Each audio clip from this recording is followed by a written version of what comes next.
Graça e paz do nosso Senhor e Salvador Jesus Cristo.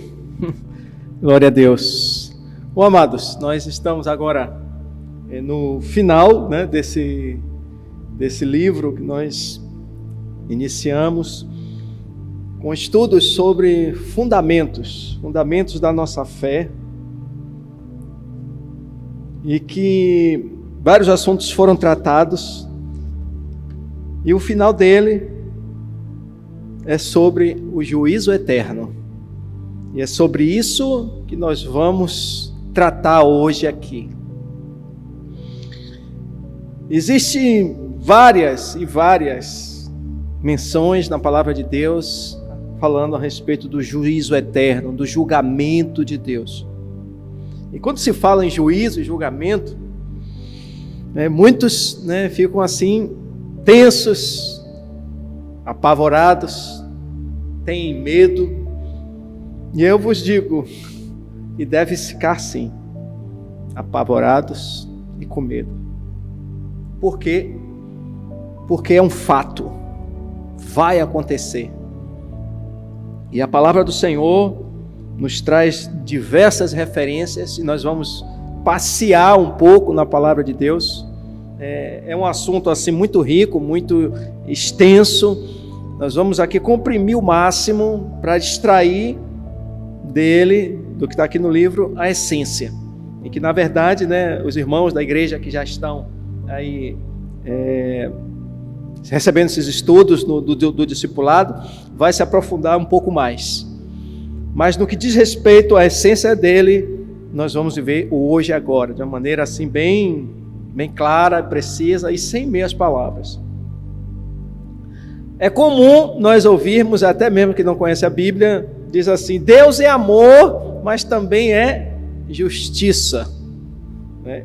Isso não está escrito em lugar nenhum, mas o assunto que se trata hoje, nós tiramos daí que realmente Deus é amor, mas também é justiça.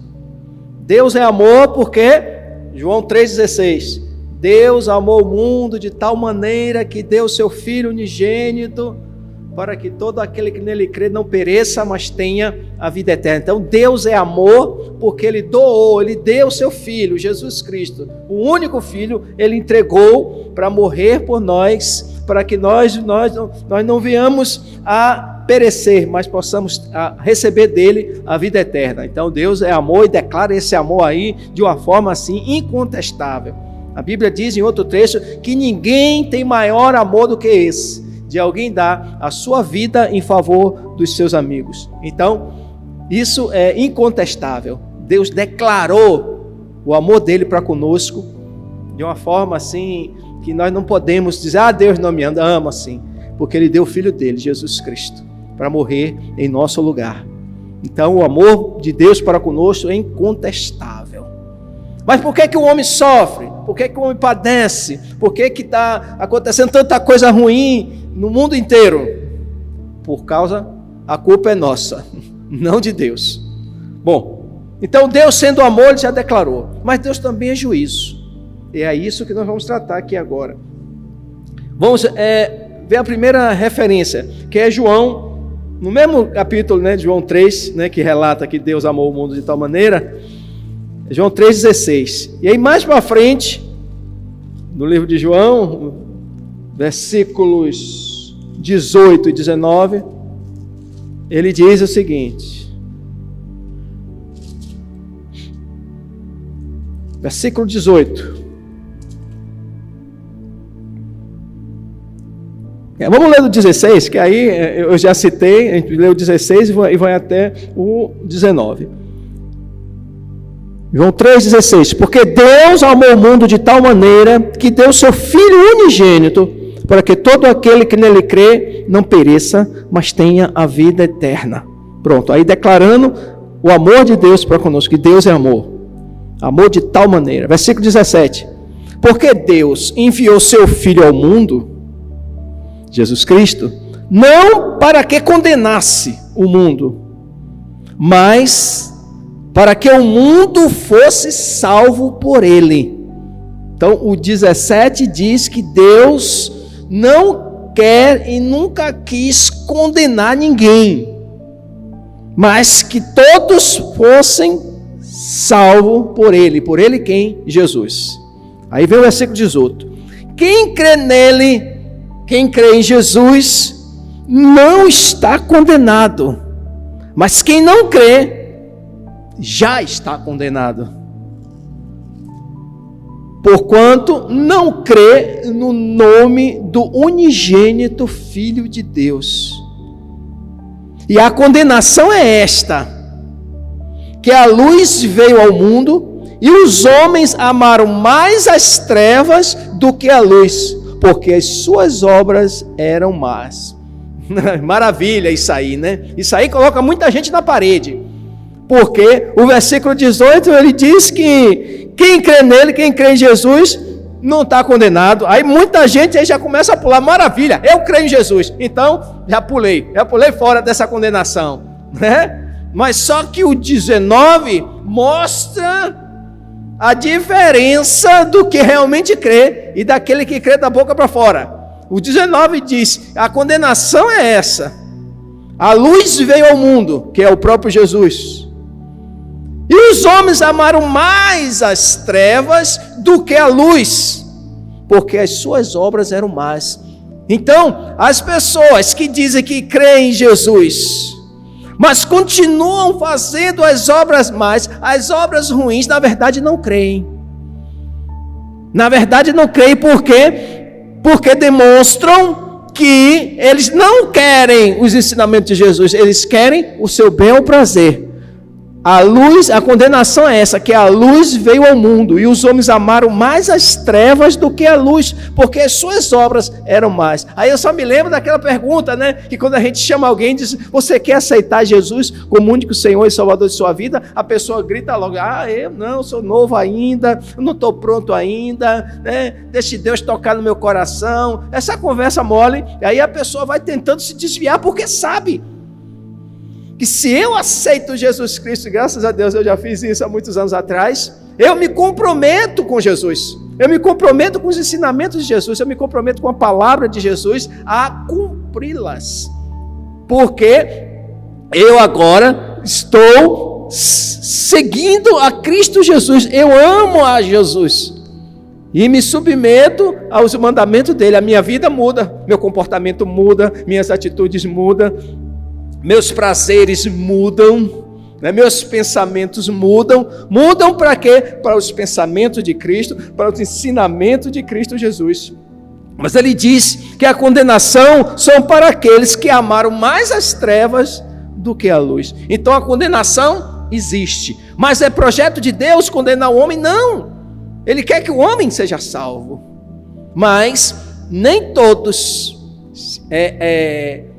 se achegam à luz, a Cristo. Eles amam mais as trevas, mais as obras do mal, do que as obras de Deus. Bom, vamos seguir em frente. Daí então, Marcos 16, que é outro versículo que fala a respeito da condenação, desse juízo. Marcos 16, conhecido muito por todos nós evangélicos, que diz assim, o 15 diz, e disse-lhe Jesus, ide por todo o mundo pregar o evangelho a toda criatura. O evangelho, as boas novas, os ensinamentos de Jesus. Quem crê em quê? Nos evangelhos, nos ensinamentos de Jesus, e for batizado, será salvo. Mas quem não crê, será condenado. Então, mais uma vez, a palavra do Senhor mostrando que existe uma condenação, que existe um julgamento, que existe um juízo eterno. Existe, e não tem como escapar disso não, meu amado. Não tem como escapar. Hebreus, capítulo 4, versículo 12 e 13. Lá na frente, Hebreus 4, versículos 12 e 13, que é uma passagem assim bem clara, que diz assim, Hebreus capítulo 4, versículos 12 e 13. Porque a palavra de Deus é viva e eficaz, e mais penetrante do que qualquer espada de 2 gumes, e penetra até a divisão da alma e do espírito e das juntas e medulas, e é apta para discernir os pensamentos e as intenções do coração. A própria palavra de Deus, a Bíblia Sagrada, é uma espada mais penetrante do que a espada de dois gumes. Aí o versículo 13 diz assim: e não há criatura encoberta diante dele, ou seja, não tem como você se esconder de Deus. Antes, todas as coisas estão nuas e patentes aos olhos daquele com quem temos de tratar. Ouviram isso aí? Todas as coisas estão nuas e patentes aos olhos daquele com quem temos de tratar. Ou seja, toda a humanidade está debaixo dos olhos de Deus, não tem como se esconder. E um dia nós haveremos de nos tratar com Ele. Ou seja, não tem escapatória, meu querido. Um dia todos nós estaremos diante desse grande juiz, desse grande Deus Todo-Poderoso, que haverá de julgar todos aqueles que não creram no Senhor Jesus Cristo. Note aí que existe uma separação. O juízo eterno é para quem? Para quem não creu. Porque quem creu será salvo. Se lembra de Marcos 16:16? Quem crê será salvo. Então, se é salvo, está livre do juízo final. Ou seja, a igreja, ela não será julgada, porque a igreja, ela é constituída daqueles que creem em Jesus Cristo, daqueles que se entregaram ao Senhor Jesus Cristo, daqueles que seguem os ensinamentos de Jesus Cristo, daqueles que absorveram os ensinamentos de Jesus e passaram a ser parte integrante do reino dos céus. Então, a igreja não será julgada. O julgamento é única e exclusivamente para aqueles que não creram. Quem creram, saiu, se livrou do julgamento final. Mas quem não creu, será condenado. Mas não existe nenhuma condenação sem haver um julgamento. Precisa haver o juízo eterno, precisa haver o julgamento. Por isso que nós lemos em Hebreus que todos nós estamos assim, debaixo do olhar do Senhor, não tem como se esconder de Deus, e um dia nós vamos tratar com Ele, certo?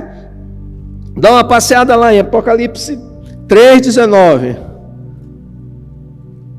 livro de Apocalipse, o último livro, né, lógico, capítulo 3, versículo 19.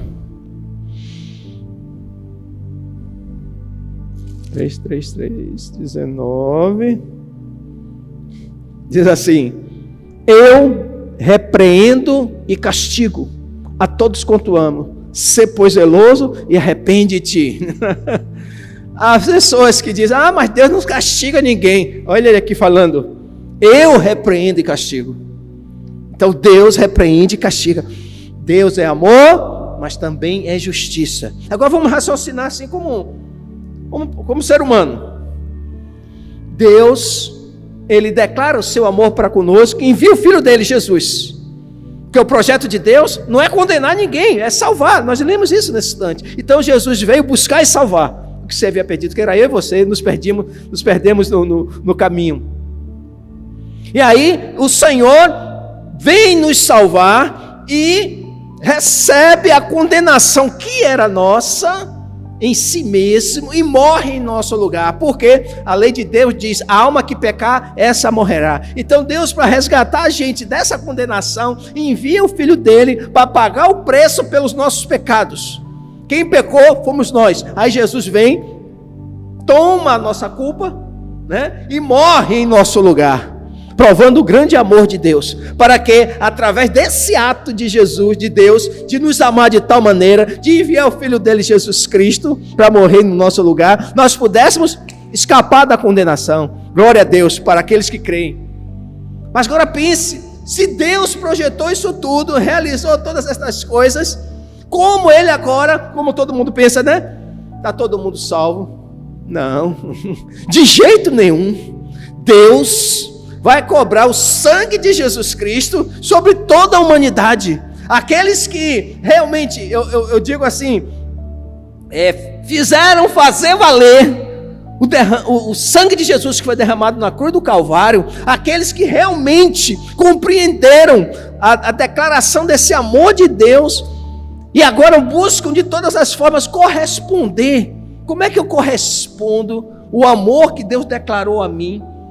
Fazendo o mesmo que Jesus fez. Ele deu a vida dele por mim, eu agora dou a minha por ele. Foi isso que eu entendi lá atrás, alguns anos lá atrás. Eu entendi isso. Ele deu a vida dele por mim. E como é que eu posso retribuir esse amor? Entregando a minha por ele. E isso é maravilhoso. E isso é extraordinário, porque nós chegamos ao conhecimento, ao entendimento. O primeiro e maior de todos os mandamentos: amar a Deus acima de todas as coisas, com toda a nossa força, com todo o nosso ser e com todo o nosso entendimento. Então, eu cheguei a essa compreensão, a esse entendimento. Ele morreu por mim, ele entregou a vida dele por mim. O que é que eu posso fazer? Como eu retribuirei esse amor? Dando a minha por ele. Eu aí rejeitei agora o mundo inteiro e as coisas que eu vinha praticando, abandonei para agora entregar minha vida a ele. Ou seja, entregar minha vida a ele significa que eu vou andar de acordo com os ensinamentos dele. É aquilo que ele disse: aquele que crê está salvo, mas quem não crê será condenado. Então, Deus haverá de julgar todos aqueles que rejeitaram o filho dele. Que não foi brincadeira não, aquela morte na cruz não foi brincadeira não.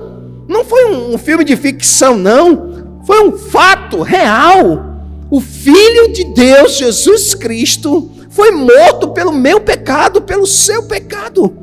Como agora, aqueles que não estão nem aí para isso, não se importam com isso, não receberão uma condenação? E não é justo receber a condenação? Sim, é.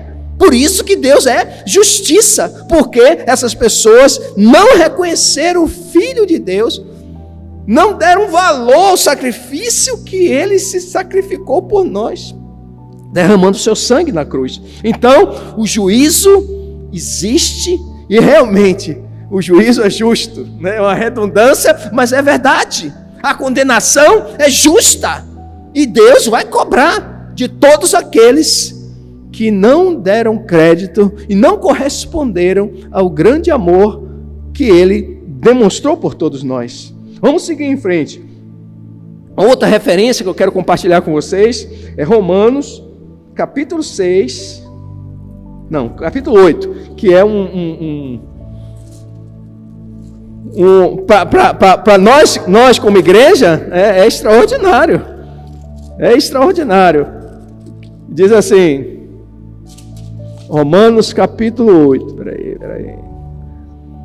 Capítulo 8, versículo 1 ao 4. Portanto, agora, nenhuma condenação há para os que estão em Cristo Jesus, que não andam mais segundo a carne, mas segundo o Espírito. Porque a lei do Espírito, lote que é a lei, Espírito com letra maiúscula, Espírito Santo de Deus, a lei do Espírito de vida que gerou vida em todos aqueles que andam segundo o Espírito, em Cristo Jesus, me livrou da lei do pecado e da morte. Portanto, o que era impossível à lei, visto como estava enferma pela carne, Deus, enviando o seu Filho, semelhança da carne do pecado, pelo pecado, condenou o pecado na carne, para que a justiça da lei se cumprisse em nós, que não andamos segundo a carne, mas segundo o Espírito. Entenderam? Então agora, nenhuma condenação há para aqueles que estão em Cristo Jesus. Você pode estar em Cristo Jesus quando você entender e de livre e espontaneamente entregar sua vida a Ele, para que você não ande mais segundo a carne. O que é andar segundo a carne? Andar segundo os desejos da minha carne, como a grande maioria dos seres humanos sobre a face da terra, a esmagadora maioria dos seres humanos sobre a face da terra andam segundo a carne. principalmente a geração desses nossos dias. O que é andar segundo a carne? Andar segundo os desejos da minha carne. Eu quero satisfazer os desejos da minha carne. E aí as pessoas vêm praticando, buscando satisfazer de todas as formas, de todos os jeitos, de todas as maneiras horrorosas, obscenas, como vem fazendo aí. Eu e todos aqueles que estão em Cristo, não andamos mais segundo a carne, mas segundo o Espírito, porque o nosso Espírito, agora, em comunhão com o Espírito de vida, versículo 2, em Cristo Jesus, me livra da lei do pecado e da morte. Se lembra do que eu disse? A lei de Deus, a alma que pecar, essa morrerá. Portanto, o que era impossível à lei, que é impossível o homem cumprir toda a lei, visto como estava enfermo pela carne, Deus enviando seu Filho em semelhança da carne, ou seja, em carne e osso, pelo pecado, condenou o pecado na carne, ou seja, Jesus. Ele levou sobre si todos os nossos pecados. O castigo que nos traz a paz estava sobre Jesus. Jesus, não que ele pecasse, mas ele tomou o pecado de toda a humanidade. Como aquele fiador, sabe, ele toma a nossa condenação e morre numa cruz por nós, para que nós pudéssemos ser livres da condenação do pecado. Por isso o versículo 1 diz: nenhuma condenação há mais para aqueles que estão em Cristo Jesus. Por isso eu afirmei que a igreja, aqueles que fazem parte da igreja de Cristo Jesus, não há mais nenhuma condenação, não será julgada, e glória a Deus por isso. Daí então nós vemos que para a igreja eles chamam de tribunal de Cristo. Tribunal de Cristo não é um julgamento, né, para ver salvação ou condenação. O tribunal de Cristo é para galardão, que fala lá em 1 Coríntios 11, 28 e 29. Não vamos tratar disso aqui. Isso mais minuciosamente vocês podem ver, que a igreja não será julgada. As igrejas haverá um julgamento para galardão, né? Aqueles, sabe, que se empenharam mais, aqueles que arrebanharam mais multidão de almas, de vidas, aqueles que se comprometeram com a obra receberão galardões. Então a igreja não vai passar pelo julgamento, mas sim um tribunal para distribuição de galardão. Daí então a gente vai para Apocalipse e vamos ver Apocalipse capítulo 20, que fala sobre o juízo final. Aí agora nós vamos ver coisas extraordinárias e duras, né, e severas. Às vezes a pessoa diz assim: mas Deus, ele se vinga. Deus, ele castiga. Deus exerce juízo severo. Em alguns trechos da palavra do Senhor diz que horrenda coisa é cair nas mãos do Deus vivo. Amados, em muitos momentos na palavra de Deus nós vemos Deus manifestando a ira dele. Deus se ira também. Deus se ira. Deus ama o pecador, mas aborrece o pecado. Deus ama a gente, mas as nossas práticas, os nossos delitos, a nossa rebeldia, a nossa obstinação em praticar tudo aquilo contrário àquilo que Ele determinou para nós, isso levanta a ira de Deus. E em breve, e é isso que nós vamos ler agora, o juízo final. Que até então nós estamos na dispensação da graça.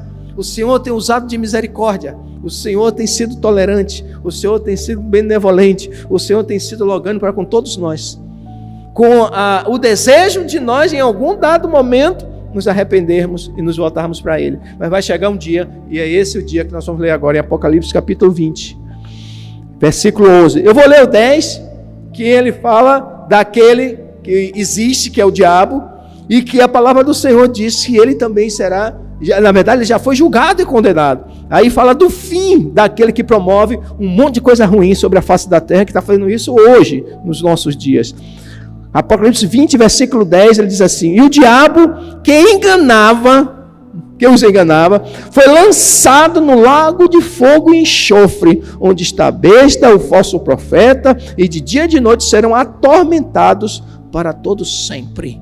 Então aí está vendo a condenação de Satanás, que já está prestes a acontecer, que os enganava. Às vezes a pessoa diz que os crentes que são os bobocas estão sendo enganados por esses pastores espertalhões, não sei o quê, mas quem está sendo enganado é a grande maioria dos seres humanos que se acham autossuficientes, mas na verdade estão sendo enganados. E o diabo que os enganava foi lançado no lago de fogo e enxofre, onde está a besta, o falso profeta, e de dia e de noite serão atormentados para todo sempre. Ele está falando do que aqui?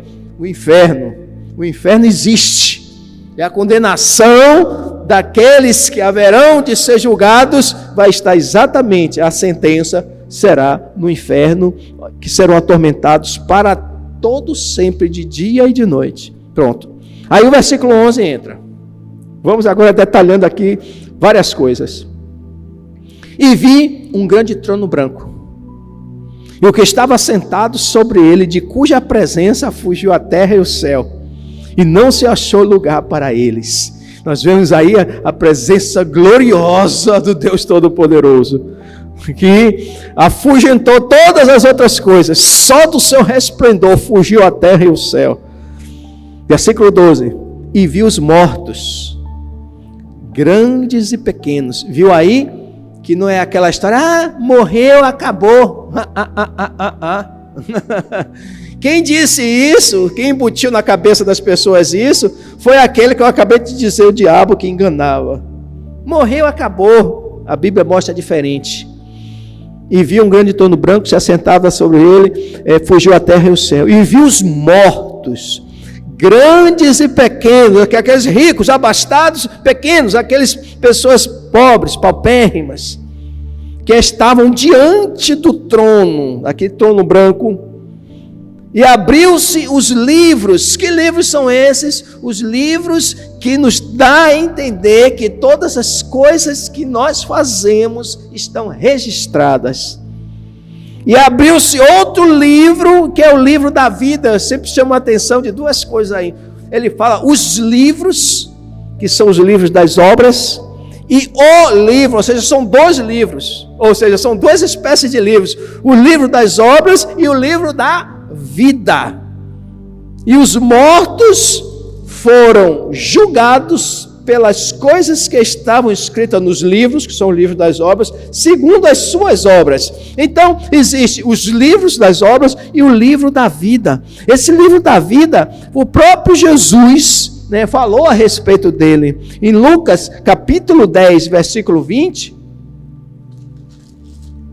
Jesus, capítulo 10, versículo 20, o próprio Jesus faz menção desse livro.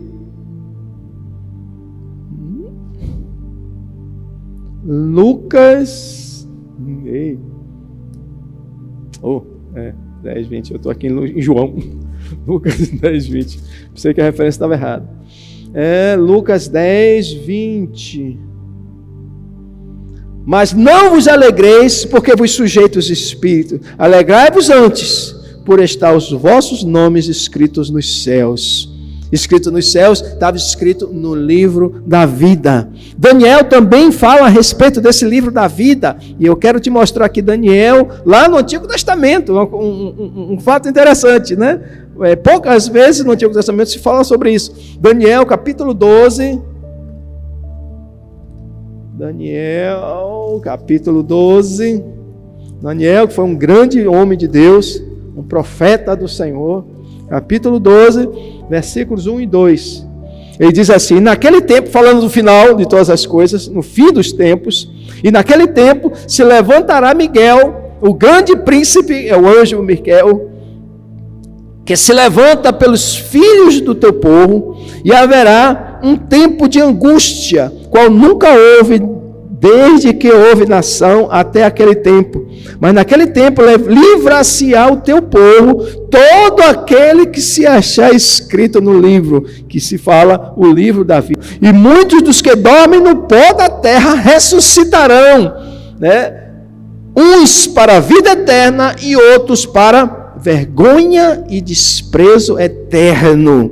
Lá no Antigo Testamento já se faz menção dessas coisas, falando sobre o livro da vida. Glória a Deus por isso. E Apocalipse 3:5, aqui mesmo, né, no mesmo livro de Apocalipse, diz assim: o que vencer será vestido de vestes brancas, de maneira nenhuma riscarei o seu nome do livro da vida, e confessarei o seu nome diante de meu Pai e diante dos seus anjos. Veja aqui, né, ao que vencer. Amados, nós estamos na reta final de todas as coisas, e nós precisamos perseverar até o fim. Nós precisamos vencer essas tribulações, essas angústias, essas pandemias e tudo mais que vinha se levantar, conspirando a nossa fé, se levantando, se opondo à nossa confiança no nosso Pai Celestial. Nós precisamos resistir firme, porque Ele disse: aquele que vencer, Ele disse que de maneira nenhuma arriscará o nosso nome no livro da vida, mostrando assim que existe um livro da vida, que estão escritos aqueles que não receberão condenação, mas sim a salvação em Cristo Jesus. E os mortos foram julgados pelas coisas que estavam escritas nos livros, segundo as suas obras. Então, nós vemos aí que, mais uma vez, o Senhor haverá de chamar toda a humanidade para prestar conta de toda a sua vida. Versículo 13 diz: e deu mal os mortos que nele havia, e a morte e o inferno deram os mortos que neles havia, e foram julgados, cada um segundo as suas obras. E a morte e o inferno foram lançados no lago de fogo. Vai falando sobre o inferno de novo. E esta é a segunda morte. Por que ele chama a segunda morte? Porque primeiro é a morte desse corpo físico, né? Porque és pó e ao pó tornarás. Depois as pessoas serão ressuscitadas para o juízo eterno. E diante do juízo de Deus, todos aqueles que estão escritos, que foram julgados pelos livros das obras, eles serão condenados. E aí fala sobre a segunda morte, que aí é a separação total, amados, da pessoa, da presença de Deus, que se chama um lago de fogo e enxofre, que é o inferno, que é a segunda morte. E aquele que não foi achado escrito no livro da vida, foi lançado no lago de fogo. E aí, amados, nós vemos o cumprimento da determinação de Deus a respeito de todas as coisas, desde a origem do ser humano até os nossos dias. Deus vem tratando conosco, Deus vem sendo benevolente, sendo longânimo com toda a humanidade, porque o desejo dele não é trazer condenação. O desejo do Senhor é trazer salvação, como Ele tem trazido, e cabe a nós, aqueles que já compreenderam isso, aqueles que como diz lá em Romanos 1, aqueles que não há mais condenação, nós possamos perseverar e alcançar o maior número de almas, de pessoas possíveis, para que possam também ter essa compreensão e esse entendimento. Eu sempre chamo de entendimento, porque não é ser um mero religioso, carregador de Bíblia. A pessoa precisa entender, e para entender é preciso que nós venhamos falar do amor de Deus, venhamos falar do juízo de Deus que está prestes a acontecer. Então, queridos, em nome do Senhor Jesus, que nesse momento você que está aí, sabe, talvez em cima do muro, indeciso, cheio de dúvidas em sua cabeça, mesmo sem entender, como diz uma certa canção, creia no Senhor, confie nele, entrega teu caminho a Ele e o mais Ele fará. E busque fazer com que o maior número de pessoas, seus entes queridos, seus familiares, colegas, amigos, tenham também esse entendimento, porque o juízo de Deus virá e ninguém vai escapar disso, todos nós. E em outros trechos a palavra do Senhor diz: e muitos lamentarão naquele grande dia. E eu sempre penso que lamentarão porque nunca deram crédito, sempre acharam que era coisa de crente, sempre acharam que era fanatismo, sempre acharam que isso era coisa sem importância nenhuma, e depois verão que tudo isso que está escrito aqui nesse livro é a mais pura verdade. Então, conheça a verdade, e a verdade te libertará da condenação eterna, porque o Senhor tem algo bom para nós. O Senhor Deus, né, diz lá em Apocalipse, né, aí vem o versículo 21, ele fala de novos céus e nova terra, ele fala que vai enxugar os nossos olhos toda lágrima, ele fala que não haverá mais dor, nem pranto, nem tristeza, ele fala de uma vida agora extraordinária, como é o projeto de Deus desde o início. E esse projeto de Deus, ninguém pode desfazer. Ele projetou e Ele vai cumprir. E nós estamos na reta final de todas estas coisas. O juízo de Deus está aí. Se você está com Cristo, não receberá condenação. E que Deus assim te abençoe e persevere até o fim. Em nome de Jesus.